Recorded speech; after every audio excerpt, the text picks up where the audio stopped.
Jadi proses tidak ada cara khusus untuk kemudian bagaimana membangun chemistry sebenarnya. Saya sih I don't have that kind of formula gitu ya untuk membuat itu terjadi. Tapi rasanya melalui proses yang ada ini kami akhirnya bisa mengenal satu sama lain dengan lebih baik. Menyimbangkan berorganisasi sama emosi, memang itu menarik banget sih. Memang kadang-kadang memang di adegan tertentu memang situasi harus fleksibel gitu, harus kapan formal secara organisasi kita harus punya hubungan, kapan secara personal harus lebih dekat sebagai hubungan antara manusia ke sama manusia begitu. Ada lagi. Oke, lanjut Mbak Dia. Jadi di sini Kinan memang paling senior berdua sama Bram. Jadi kita tuh yang mungkin kenal lebih lama, mungkin udah pernah pengalaman, pernah kena razia juga, pernah diringkus gitu kali ya.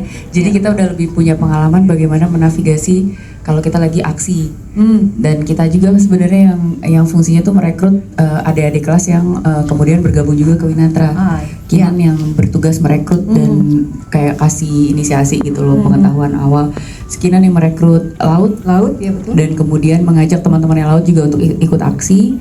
Dan kelihatan sekali di film ini seperti di novel bahwa Kinan sama Bram tuh memang punya keyakinan dan ketenangan yang jauh lebih mendalam daripada teman-teman yang lain, karena memang kita udah tahu ini pasti jalurnya akan begini. Kalau misalnya ada aksi yang akan gagal, kita juga udah mulai ngelihat gerak-gerik duluan tuh itu kita yang duluan menyadari gitu. Oke, semakin menarik. Thank you so much Mbak Dian. Nah, di dalam anggota Winatra ini juga ada anggota senior nih, adalah Julius dan juga Gala yang masing-masing diperankan oleh Pasti berat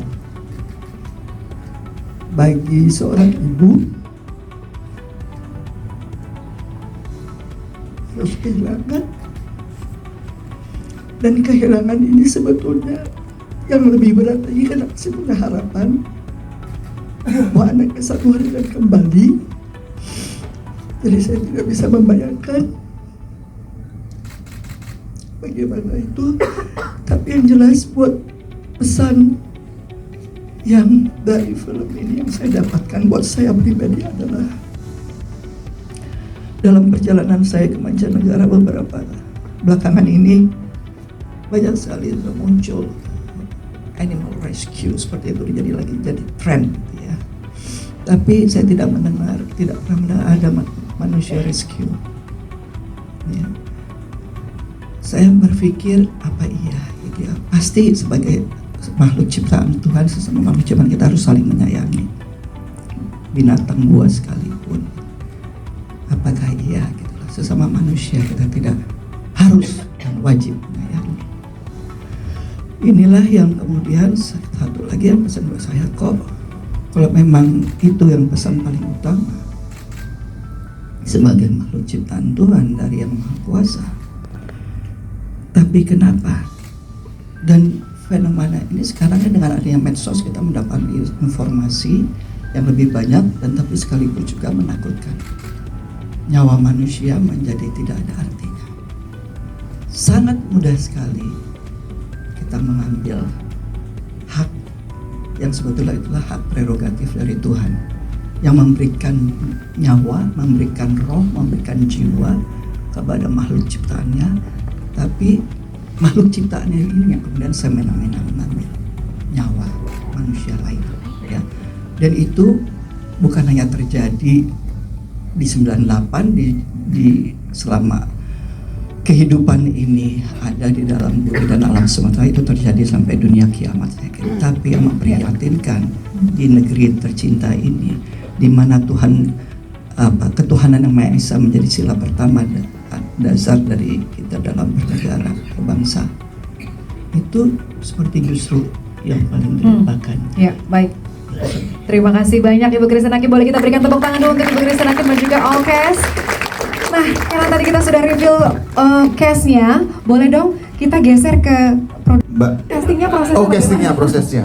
Saya kira ini film yang paling rumit buat untuk memberi nuansa pada kehidupan sosial di zaman itu. Dan yang paling penting juga sebenarnya saya pengen menemukan orang-orang yang tokoh-tokoh ini yang sebenarnya punya curiosity aja gitu. I don't care kalau you nggak baca novelnya, I don't care. but at least you have your perasaan kemanusiaanmu untuk kemudian menjadikan dirimu itu bagian dari cerita yang menyentuh ini gitu.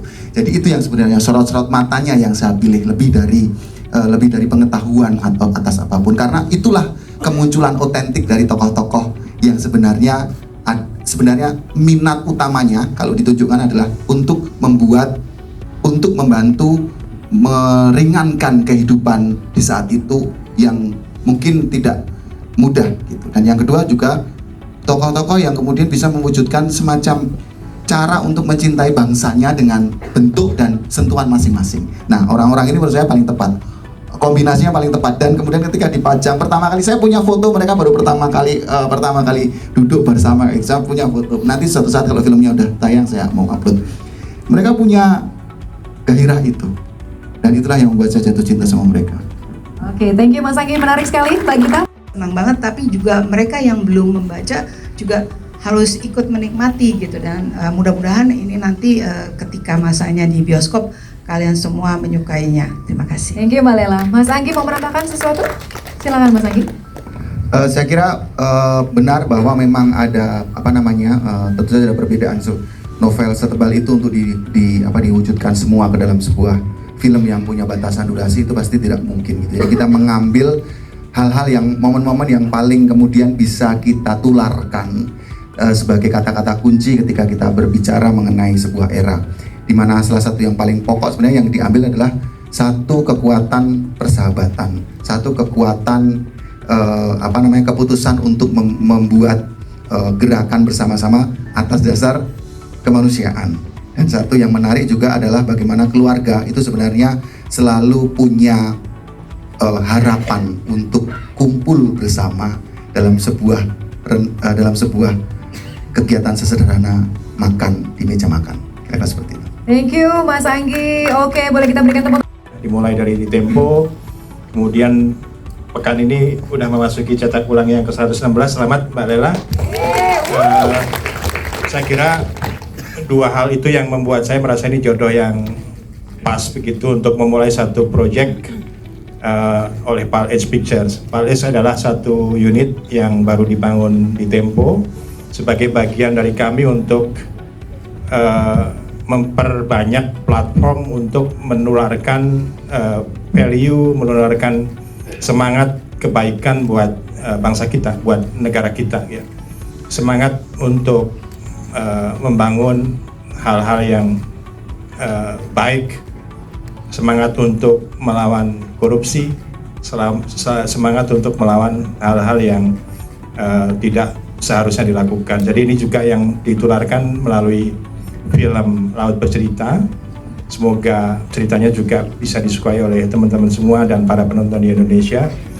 Dan nanti semoga diikuti dengan proyek-proyek film yang lain yang kira-kira bisa sesuai dengan value dan visi kami. Mungkin itu Mas Azul mau menambahkan. Film ini adalah bentuk kita merayakan tentang harapan, bagaimana proses kehilangan terjadi, apa arti persahabatan, cinta juga ada di dalamnya. Dan ini salah satu hal yang saya kagumi juga dari cerita ketika membaca skenarionya. Harapan-harapan itu semoga muncul ketika nanti publik menontonnya, semoga mereka juga bisa membawa pulang rasa-rasa itu. Kalau tadi menanggapi yang pertama soal apakah tidak takut, saya yakin sekali film ini akan tayang dengan baik tahun ini. Itu saya sangat yakin gitu. Karena it's a beautiful film gitu. Itu aja sih Mas. Thank you Mas Reza. Ada tambahan mungkin dari teman-teman yang lain? Saya Silakan. sangat anak-anak muda yang ingin mencintai bangsanya dengan cara mereka sendiri. Dan sebenarnya kita tidak perlu terlalu terburu-buru mengatakan apakah ini ada hubungan dengan politik saat ini. Soalnya menurut saya bagaimana gejolak anak muda merasa terpanggil untuk bisa membela masyarakat yang tidak punya suara itu sudah terjadi tuh beberapa kali dalam bangsa ini. Tahun 1928, 1945, 1965, 1998, bahkan kapan kemarin 2000 berapa tuh ya? 2025. Jadi ini sesuatu yang berulang, sejarah yang berulang. Kayak saya rasa sih kita bisa melihat bahwa ini justru harapan, bener banget kata Reza. Kita bisa melihat ini, jangan pakai kata-kata perlawanan lah, bilang aja ini adalah banyak harapan masih ada di generasi muda Indonesia, dan mari kita rayakan bersama harapan-harapan yang masih ada itu. Yes, thank you so much Mbak Dian. Ada lagi mungkin tambahan? Sudah cukup? Kalau sudah cukup kita boleh. Jadi itu satu yang selalu saya ingat. Tiap kali kalau saya, ya yang itu dipotong ya gitu. Tapi terus saya ingat, oke, kita harus ikhlas. Nah, editing yang kedua ketika syuting udah selesai dan mulai di assembling itu semua footage-nya dan jadi satu, dan disitulah mulai itu ada editing lagi gitu. Karena panjang banget, tetap panjang kan. Syutingnya kan juga so many footages kan. Jadi panjang, dan itu kemudian diputuskan bersama, yang ini out, yang ini in, yang ini out. Tunggu dulu, masukin lagi ya, kayak gitu-gitu. Itu juga harus ikhlas. Saya selalu ingat kalimat pertama, kita berjanji harus ikhlas gitu loh. Jadi ini demi durasi dan juga demi storytellingnya. Kalau kita maksa-maksain semua, kadang-kadang nanti kok jomplang ya gitu. Jadi we really need to be realistik aja gitu, bahwa this is a movie, it's a different medium, jadi ikhlas gitu.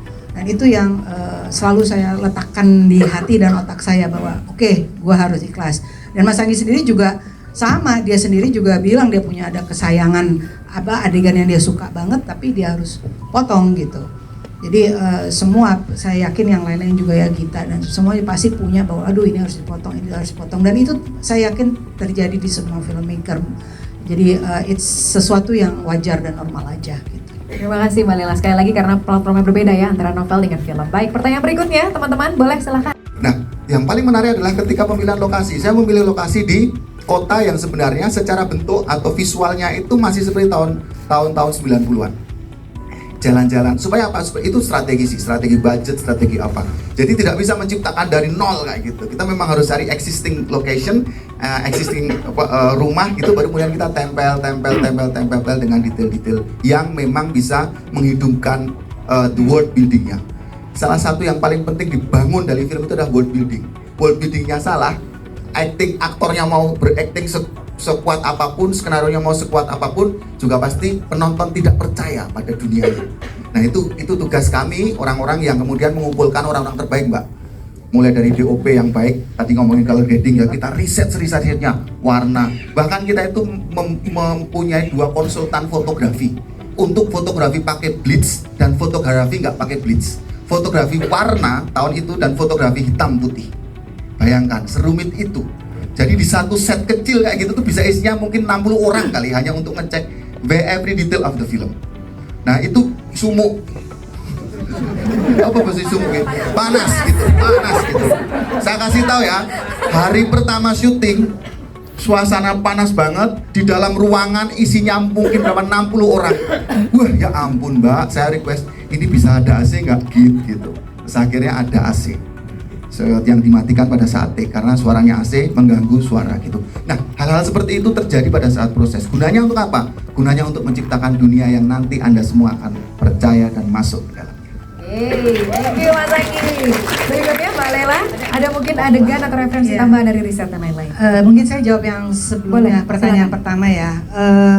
Sebenarnya sih bukannya tambahan-tambahannya tuh bukannya ada ngambil dari luar gitu, bukan. Tapi ada hal-hal yang cuma sebaris 2 baris atau 1 paragraf di novel itu kita kembangkan dengan lebih besar gitu loh. Jadi di enhance jadi lebih besar karena justru itu yang lebih menarik untuk dibikin visual. Misalnya ketika buku-buku dilarang gitu ya di zaman itu kan itu hal yang rutin ya, tiap tahun ada daftar buku-buku yang dilarang. Nah itu kan di novel tuh hanya ya 1 halaman lah, ngomongin ada 3 orang yang ditangkap karena mereka mendiskusikan buku-buku terlarang gitu. Nah itu kita lebih luaskan di dalam film. Jadi sebetulnya apa yang sudah ada di novel kita enhance, karena Mas Anggi berkali-kali juga menyebut ke saya dan kepada semua itu bahwa make it dynamic gitu. Jadi di buku kadang-kadang kita mengatakan 1 kalimat udah cukup, orang puas, tapi kalau di film it has to be dynamic. Jadi kita sama-sama memutuskan oke, kalau gitu bagian ini kita kembangkan gitu. Jadi sudah ada di buku tapi we develop it further. Jadi bukan yang ngambil satu subplot yang lain gitu, enggak. Yakinkan anak-anak adik-adik kelas untuk bisa dari nggak tahu apa-apa soal pergerakan jadi ngerti dan jadi pengen ikut gabung. menurut aku karakter Kinan tuh bener-bener inspiratif sekali. Karakter Anjani juga sangat menarik. Dia memiliki caranya sendiri untuk berjuang. Dia mengekspresikan dirinya lewat seni dan bagaimana dia bisa menghadirkan rumah kedua buat Laut gitu loh. Pada saat Laut udah mulai terpisah dari keluarganya, tapi dia bisa menjadi rumah kedua buat Laut, apalagi pas udah mulai di Jakarta dan pergerakan Winatra udah semakin aktif. Dan bangga banget karena di film panjang ini kita juga punya aktor yang sangat keren banget, yaitu Eva Celia, yang dengan sangat bagus, bahkan kayak jauh lebih bagus daripada pas saya meranin Anjani. Dia lebih menghidupkan Anjani dengan sangat baik.